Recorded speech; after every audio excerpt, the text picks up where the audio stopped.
ನೋಡಿ ಇವಾಗ ಈ ಗಾಡಿನ ಹೊಡೆದ್ಬಿಟ್ಟು ತೋರಿಸ್ತಾನೆ ಅವನೀಗ ಆತ ನೋಡೋಣ. ನೋಡಿ ಅಲ್ಲಿ ಸ್ಟ್ಯಾಂಡ್ ಹಾಕೋನೆ, ಎಲ್ಲ ಸ್ಟ್ಯಾಂಡ್ ಮೇಲೆ ಮ್ಯಾನೇಜ್ ಮಾಡ್ತಾನೆ. ಅದರಲ್ಲಿ ಬೇರೆ ಕಿಕ್ ಕೊಡ್ದ. ಇವಾಗ ನೋಡಿ ಹೆಂಗೆ ಮೂವ್ ಮಾಡ್ತಾನೆ. ಹತ್ಕೊಂಡ ಗೈಸ್, ಕಾಲು ಅಡಗ್ತಿಲ್ಲ ಅವನಿಗೆ ಒಂದು ಸೈಡು.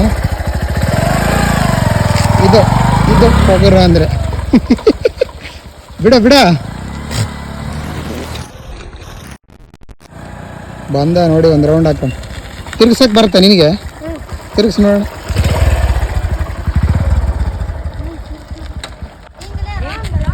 ಹೊಳ್ಸ್ಕೊಳಕ್ಕೆ ಬರ್ತಾ? ಮತ್ತೆ ಹೆಂಗೆ ಹೊಳ್ಸ್ಕೊಂಬಂದ ಅಲ್ಲಿ ಹೆಂಗೆ ಹೊಳ್ಸ್ಕೊಂಬಂದು?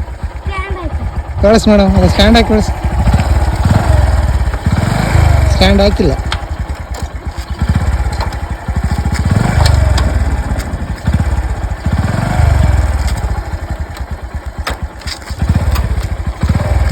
ನನಗೆ ಇವನು ಏಜಲ್ಲಿ ಇದ್ದಾಗ ಗೈಸ್ ಗಾಡಿನ ಎತ್ಕೊಳಕ್ಕೆ ಬರ್ತಾರಲ್ಲ, ನೋಡಿ ಹೆಂಗೆ ಹೊಳಿಸ್ತಾನೆ. ಕಂಟ್ರಾಗ್ಬಿಟ್ಟಿದ್ದಾನೆ ಅವನು ಈ ಗಾಡೀಲಿ. ಸೂಪರ್ ಮಗ ನೋಡಿ. ನಮ್ಮ ಉತ್ತರ ಕರ್ನಾಟಕದ ಹುಡುಗನ ಸಾಹಸಕ್ಕೆ ಒಂದು ಲೈಕ್ ಕೊಡಿ ಗೈಸ್. ನಮ್ಮ ಉತ್ತರ ಕರ್ನಾಟಕ ಹುಡುಗರ ಕದರಿಗೆ ಜೈ.